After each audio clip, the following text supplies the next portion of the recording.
Hello everyone, स्वागत है आप सभी का आपके अपने यूट्यूब चैनल में जिसका नाम है बायोलॉजी कॉन्सेप्ट और मैं हूं सुरभि माथुर। और बच्चों, आज हम लोग कंटिन्यू करेंगे क्लास 11th का chapter number 2, that is biological classification. उसमें हम लोगों ने पढ़ा था आर.एच. विटेकर का क्लासिफिकेशन। उसके बाद हमने 2 लेक्चर्स पढ़े थे किंगडम मोनेरा के, और उसमें हमने बैक्टीरिया और माइकोप्लाज्मा कंप्लीट किया था। फिर उसके बाद हम लोगों ने पढ़ा था किंगडम प्रोटिस्टा, और आज हम लोग पढ़ेंगे किंगडम फंजाई। तो आइए शुरू करते हैं ये मजेदार सा बहुत इंटरेस्टिंग टॉपिक और बहुत इंपॉर्टेंट टॉपिक एग्जामिनेशन के पॉइंट ऑफ व्यू से। आइए शुरू करते हैं ये टॉपिक।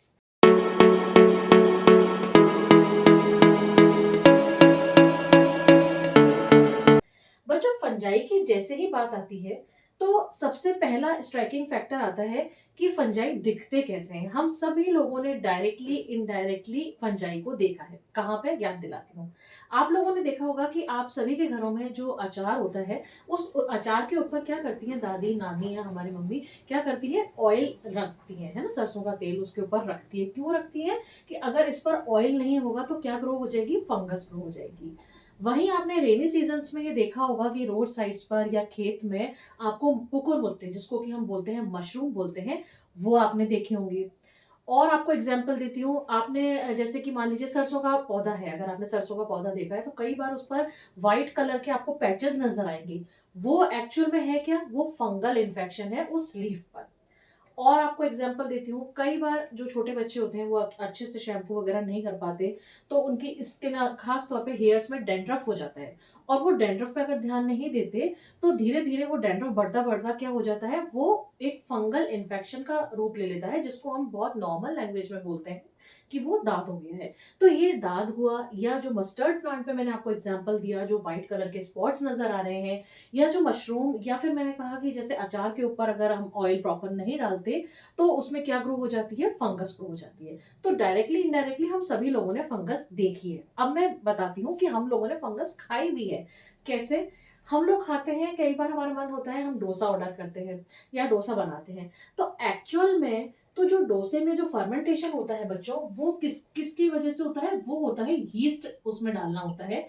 या हम छोले भटूरे खाते हैं तो जो भटूरे में जो मैदा को फर्मेंट करने के लिए हम लोग यीस्ट काम में लेते हैं। अब ऐसा मत कहना कि हम तो दही भी डाल देते हैं और सोडा भी डाल देते हैं, वो एक सब्स्टिट्यूट है यीस्ट का। लेकिन जो प्रॉपर अच्छा फर्मेंटेशन होता है, जो एक खुशबू आती है, जो एक एरोमा आती है इन सब में, डोसा खाते समय या भटूरे खाते समय, या हम लोग जो पिज्जा खाते हैं, ब्रेड्स वगैरह जो हम लोग यूज में लेते हैं, उन सब में जिस फंजाई का यूज होता है वो कौन सी फंजाई है, यीस्ट फंजाई है। दूसरी बात, विंटर्स में, गर्मियों में तो मैं नहीं कहूंगी, लेकिन विंटर्स में हम लोग मशरूम खाते हैं। तो मशरूम भी क्या है, एक ईडेबल फंजाई है।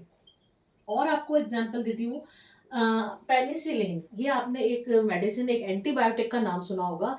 ये पेनिसिलिन हमें ऑब्टेन होती है किससे, एक फंजाई से, जिसका नाम क्या है, पेनिसिलियम नोटेटम। पेनिसिलियम नोटेटम, ये भी क्या है, एक फंजाई है। ठीक है। इसी तरीके से जो ये बिवरेज वाली इंडस्ट्री होती है, बेकरी इंडस्ट्री में तो क्या चीज यूज में आ रही है, यीस्ट काम में आ रहा है। बेकरी और बिवरेज इंडस्ट्री, बिवरेज इंडस्ट्री का मतलब क्या हुआ, बिवरेज इंडस्ट्री का मतलब हुआ कि जो बियर वगैरह बनती है उसमें क्या होता है, जो फ्रूट जूस को फर्मेंट करना होता है, या जो माल्टोज शुगर होती है उसको फर्मेंट करना होता है, उसके लिए जो फंजाई काम में ली जाती है वो क्या कहलाती है, यीस्ट कहलाती है। इसके अलावा ब्रेड फंजाई, ब्रेड फंजाई कौन सी है, राइजोपस। तो ये कुछ फंजाई के नाम है जो मैंने आपको एक जनरल आइडिया दिया है, लेकिन इस जनरल आइडिया पे से बहुत सारे क्वेश्चन आते हैं। कैसे, सुनो। सबसे पहला क्वेश्चन आता है, name a unicellular fungi which is used in bakery industry. तो जो यीस्ट होती है बच्चों, वो कैसी फंजाई होती है, यूनिसेलुलर, यानी एक ही सेल की बनी हुई है। बाकी जितनी भी फंजाई है वो सब कैसी है, मल्टी सेलुलर। और यीस्ट कहाँ पे यूज होता है, बेकरी इंडस्ट्री और बेवरेज इंडस्ट्री में यूज होता है। Question number 2, name an edible fungi which is multicellular. तो आपका आंसर क्या हो जाएगा, हमारा आंसर हो जाएगा मशरूम, जिसका बोटेनिकल नेम क्या है, एगेरिकस। एगेरिकस।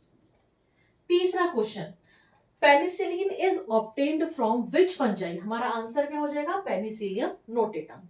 ब्रेड फंजाई कौन सी है, तो हम इसका आंसर क्या लिखेंगे, राइसोपस। तो ये 4 फंजाई है जिसके की ऊपर से अक्सर क्वेश्चन पूछ लिए जाते हैं। ये मैंने आपको एक जनरल आइडिया दिया, 4 क्वेश्चंस बताए। अब हम लोग स्टार्ट करेंगे जनरल कैरेक्टरिस्टिक्स ऑफ फंजाई, यानी कि हमें कैसे पता लगेगा कि फंजाई क्या होती है, कैसी दिखती है। हमें हमने इनडायरेक्टली डायरेक्टली देखी है, लेकिन फिर भी अगर फीचर्स देखने को आते हैं तो हमें उनको पता होना चाहिए हमें उसके बारे में। तो बच्चों फंजाई जितनी भी है वो सब, सबसे पहला पॉइंट उसके लिए आता है कि वो कैसी होती है, नॉन क्लोरोफिलस। नॉन क्लोरोफिलस कह रही हूं, इसका मतलब क्या है, इसमें क्लोरोफिल एब्सेंट है। और अगर क्लोरोफिल एब्सेंट है तो फिर इनका मोड ऑफ न्यूट्रिशन क्या होगा, यानी ये कैसे खाना बनाएंगे, ये ऑटोट्रॉफिक तो हो नहीं सकते, तो फिर क्या होंगे, ये हेटेरोट्रॉफिक। अब अगर ये हेटेरोट्रॉफिक है तो हेटेरोट्रॉफिक में भी हमारे पास तीन वैरायटी आ जाती है। वो तीन वैरायटी कौन सी है, कि अगर वो फंजाई हेटेरोट्रॉफिक है लेकिन किसी लिविंग ऑर्गेनिजम्स के थ्रू वो अपना फूड ऑब्टेन कर रही है, तो ऐसी फंजाई को हम क्या कह देंगे, पैरासिटिक। दूसरी कंडीशन है कि वो फंजाई है लेकिन वो फंजाई डेड ऑर्गेनिक मैटर, यानी कि जो सड़े गले पदार्थ होते हैं उनसे अपना फूड ऑब्टेन कर रही है, तो ऐसी फंजाई को हम क्या कह देते हैं, सैप्रोफिटिक।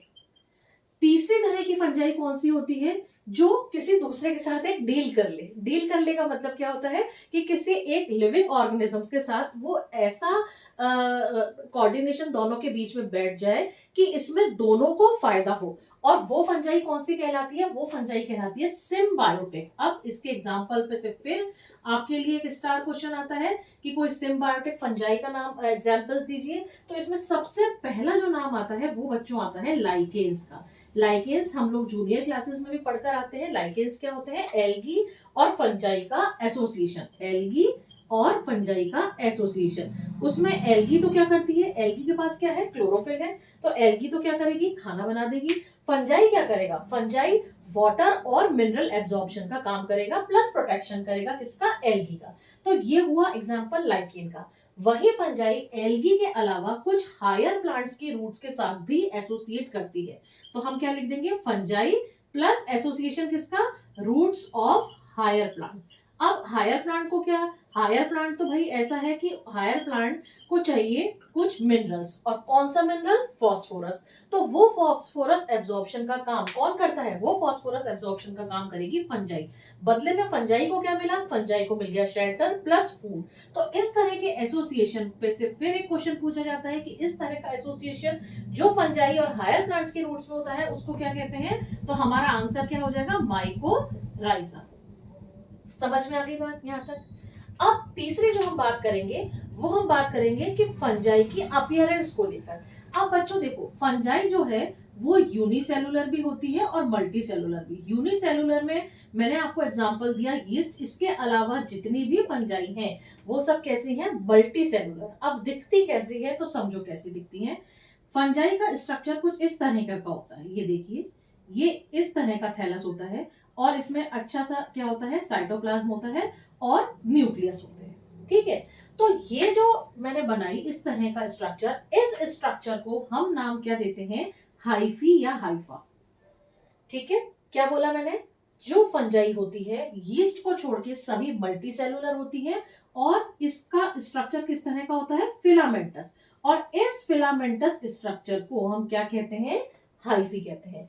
जब इस तरह के बहुत सारे हाइफी मिल जाएंगे, यानी मान लीजिए मैंने ये एक हाइफी ड्रॉ करा है, अब मैं ऐसा करूं कि एक इससे ब्रांच निकाल दूं इस तरीके से, ये, फिर मैंने एक ब्रांच और निकाल दी, फिर मैंने एक हाइफी ही और ड्रॉ कर दिया, अलग से एक हाइफी ड्रॉ कर दिया कुछ इस तरीके से, ये बना दिया, तो ये एक नेटवर्क बन जाएगा। और इस नेटवर्क को, किसके नेटवर्क को, हाइफी के नेटवर्क को हम क्या नाम दे देंगे, माइसीलियम। यहां पर से फिर आपसे एक क्वेश्चन पूछा जाता है कि जो फंगस का नेटवर्क होता है, या प्रॉपर क्वेश्चन बने तो thallus structure of fungus is known as, यानी कि फंगस के थैलस संरचना को क्या कहते हैं, तो हमारा आंसर क्या होगा, माइसीलियम। दूसरा क्वेश्चन, माइसीलियम की सिंगल यूनिट क्या होती है, तो उसकी सिंगल यूनिट क्या होती है, हाइफी। तीसरा, कोई एक यूनिसेलुलर फंजाई का एग्जांपल दीजिए, तो आंसर क्या आ जाएगा, यीस्ट। ये सारे क्वेश्चंस बनते हैं इसके थैलस को लेके। चौथी जो बात आती है वो आती है, मैं यहां पर से बच्चों इरेज कर रही हूं इसको। चौथा जो क्वेश्चन आता है वो आता है इसकी सेल वॉल को लेकर।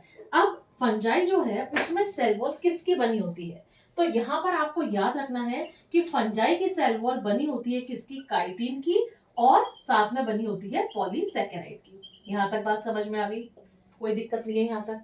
दूसरी इंपॉर्टेंट बात क्या है, इसका जो थैलस होता है, अगर मैं इस हाइफी के बारे में लिखना चाहूं तो मैं क्या लिख सकती हूँ कि ये कैसा होगा, कई सारी सेल्स का बना हुआ है, तो हम क्या कह देंगे, मल्टी सेल्यूलर, है ना।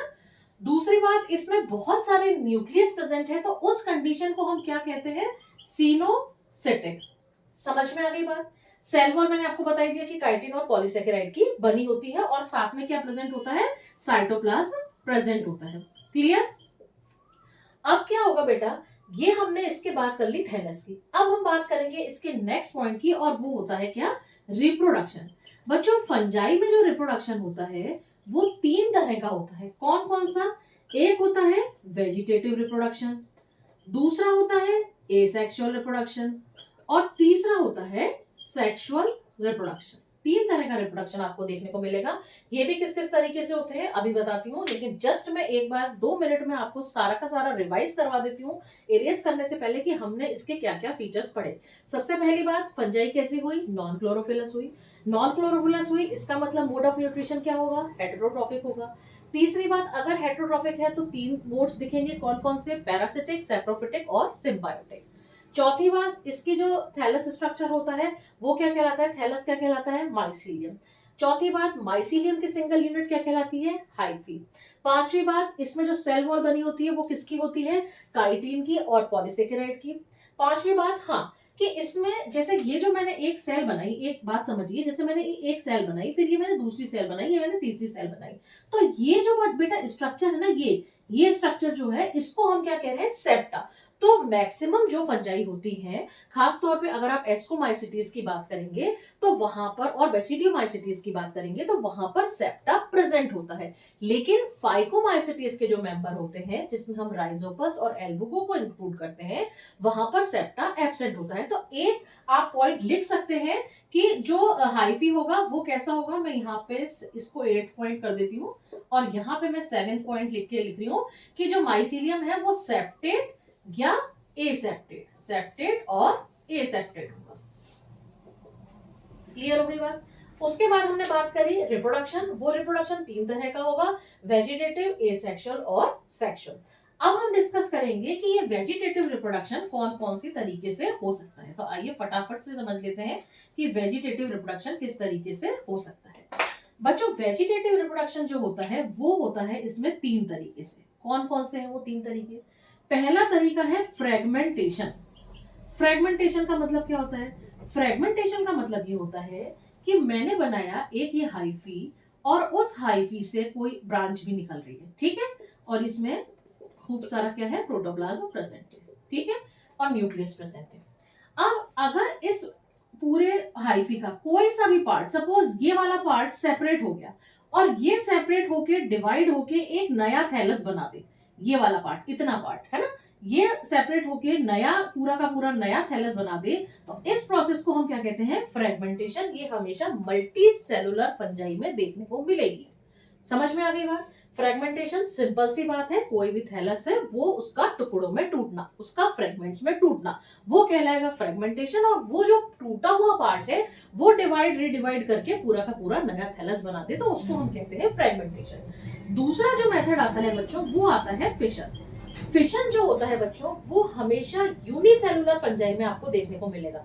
यूनिसेलुलर, जिसका एग्जांपल अभी मैंने आपको यीस्ट दिया, उसमें क्या होगा कि ये एक सेल है, इस सेल में न्यूक्लियस है प्लस क्या है, साइटोप्लाज्म है। अब ये सेल डिवाइड करे और दो नए नए ऑर्गेनिज्म बन जाए, यानी दो नई यीस्ट की सेल्स बन जाए, तो उसको हम क्या कहेंगे, फिशन। अक्सर ये क्वेश्चन पूछ लिया जाता है, what is the difference between fragmentation and fission. तो फ्रेगमेंटेशन हमेशा मल्टीसेलुलर ऑर्गेनिज्म में होगा, जबकि फिशन यूनिसेलुलर ऑर्गेनिज्म में होगा। ये एक बेसिक डिफरेंस है फ्रेगमेंटेशन और फिशन में। और तीसरा जो वेजिटेटिव रिप्रोडक्शन का मेथड आता है वो क्या है, बडिंग। बडिंग का मतलब क्या होता है कि कोई मैंने एक सेल बनाई, उस एक सेल में न्यूक्लियस है और उसमें क्या है, थोड़ा साइटोप्लाज्म है, थोड़ा क्या अच्छा खासा साइटोप्लाज्म है, ठीक है। अब क्या होगा बच्चा कि इस सेल से एक आउटग्रोथ डेवलप होगी कुछ इस तरीके से, ठीक है। और यहाँ का जो साइटोप्लाज्म है, मेन सेल का जो साइटोप्लाज्म है, वो साइटोप्लाज्म भी इस थोड़ी सी जो छोटी सी चुन्नू मुन्नू से बनी है ना, छोटी सी आउटग्रोथ, उसमें चला गया। और जो न्यूक्लियस है वो भी कुछ इस तरीके का हो गया। मैं ब्लू कलर के मार्कर से, बल्कि मैं दूसरा मार्कर लेती हूँ, रेड से बनाती हूँ। ये देखिए मैं न्यूक्लियस ड्रॉ कर रही हूँ, ठीक है। अब ये क्या हो गया कि न्यूक्लियस भी कुछ कुछ कंट्रीब्यूट कर रहा है इस आउटग्रोथ में भी और इस सेल में भी। अब क्या होगा कि ये जो सेल है, ये जो आउटग्रोथ है, ये आउटग्रोथ थोड़ी और बड़ी हो गई। अब इसमें भी जो है वो प्रोटोप्लाज्म है, ब्लैक से ही बनाती हूँ ताकि आपको डाउट ना हो कि मैम ने कौन से मार्कर से बना दिया। ये देखिए ये आउटग्रोथ ही थोड़ी सी और बड़ी हुई, और इसका जो प्रोटोप्लाज्म और जो न्यूक्लियस है वो दोनों कंट्रीब्यूट कर रहे हैं। ये काम कब तक होगा? जब तक कि ये बट इंडिपेंडेंट नहीं हो जाती अपनी सारी प्रोसेसेस, अपनी सारी वाइटल प्रोसेसेस करने के लिए। जैसे ही ये सक्षम हो जाएगी, वैसे ही क्या होगा कि ये जो आउटग्रोथ है ये डिटैच हो जाएगी और ये क्या बना लेगी? एक नया फंजाई बना लेगी। तो ये जो प्रोसेस कहलाती है वो प्रोसेस कहलाती है बडिंग। ये तीनों ही क्या है? फ्रेगमेंटेशन, फिशन और बडिंग, तीनों ही क्या है? वेजिटेटिव रिप्रोडक्शन के तरीके हैं, वेजिटेटिव रिप्रोडक्शन के मेथड है। अब हम बात करेंगे एसेक्सुअल रिप्रोडक्शन की। तो उसमें बच्चों बस आपको केवल एक वर्ड याद रखना है कि एसेक्सुअल रिप्रोडक्शन जो होता है वो होता है कोनिडिया के थ्रू। बस अभी आप इतना ही ध्यान रखिए कि किसके थ्रू होता है? कोनिडिया के थ्रू। डिटेल में हम बात करते हैं सेक्सुअल रिप्रोडक्शन की, जिस पर से बहुत सारे क्वेश्चन बनते हैं। किस तरीके से बनते हैं अभी बताती हूँ आपको क्वेश्चन। सेक्सुअल रिप्रोडक्शन जो होता है बच्चों, वो सेक्सुअल रिप्रोडक्शन के लिए सबसे पहले मैं एग्जांपल देके समझाऊंगी, कुछ टर्म्स को आपको क्लियर करूंगी। कैसे? मान लीजिए मैंने ये इस तरीके से एक हाइफी बनाया, ठीक है। इसमें प्रोटोप्लाज्म है ये, उसके बाद मैं और न्यूक्लियस भी प्रेजेंट है, ये मैंने इसको, ठीक। फिर मैंने एक दूसरा हाइफी बनाया, इसमें भी प्रोटोप्लाज्म और न्यूक्लियस प्रेजेंट है, इसको मैंने नाम दे दिया बी, ठीक। ये वाला जो है ए, ये है प्लस स्ट्रेन का और ये है माइनस स्ट्रेन का, यानी दोनों अपोजिट स्ट्रेन के हैं। तो सेक्सुअल रिप्रोडक्शन की प्रोसेस में पहला स्टेप क्या होगा कि सबसे पहले ये जो दोनों हाइफी हैं, यानी कि प्लस स्ट्रेन का और जो माइनस स्ट्रेन का है, वो हाइफी क्या होंगे? एक दूसरे के पास आएंगे और इनकी कांटेक्ट में आएंगे और इनकी जो सेल वॉल है वो डिसॉल्व होगी। कैसे? समझो, ये मैंने बना दिया ये, और यहाँ पे कौन सा था? दूसरा वाला, मतलब कि माइनस स्ट्रेन का हाइफी था। ये इस तरीके से आया, ये और ये कॉमन वाली वॉल हो गई, ठीक है। अब क्या होगा बेटा, यहाँ पे सब में प्रोटोप्लाज्म न्यूक्लियस प्रेजेंट है। अब मैं इस वाली एक सेल का जो ब्लू कलर के मार्कर से बनाया है, उसका मैं न्यूक्लियस भी ब्लू बना रही हूँ। जो ब्लैक कलर के मार्कर से बनाया है, उसका न्यूक्लियस में ब्लैक कलर के मार्कर से बना रही हूँ। तो सबसे पहली स्टेप क्या हुई कि जो दोनों हाइफी एक दूसरे के कांटेक्ट में आए, उन दोनों की सेल वॉल डिसॉल्व हुई और दोनों का जो प्रोटोप्लाज्म है उसका फ्यूजन हुआ। और उस फिनोमिनन को हम क्या कहेंगे कि सबसे पहले क्या हुई? प्लाज्मोगेमी, यानी कि दोनों के प्लाज्मा, प्रोटोप्लाज्म का फ्यूजन हुआ। इसको हम कह रहे हैं प्लाज्मोगेमी। पे दो न्यूक्लियस नजर आ रहे हैं, एक प्लस स्ट्रेन का है, एक माइनस स्ट्रेन का है। इस कंडीशन में इस पर्टिकुलर सेल को हम क्या नाम देंगे? इस सेल को हम नाम देंगे कि ये सेल कैसी है? ये सेल है डाइकैरियोटिक। गलती से भी इसको डिप्लॉयड मत लिखना। डिप्लॉयड का मतलब, जब डिप्लॉयड हम जब कहते हैं जब जो दोनों न्यूक्लियस आए हैं उन दोनों का फ्यूजन हो जाए। लेकिन फंजाई की दो क्लासेस ऐसी हैं, कौन कौन सी? एक एस्कोमाइसिटीज और एक बेसिडियोमाइसिटीज।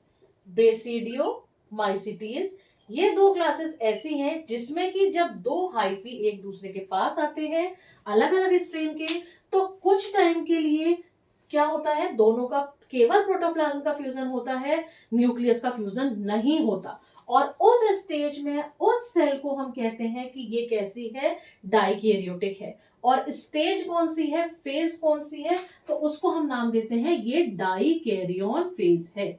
डाइकैरियन फेज है जब दोनों न्यूक्लियस का फ्यूजन नहीं हुआ है।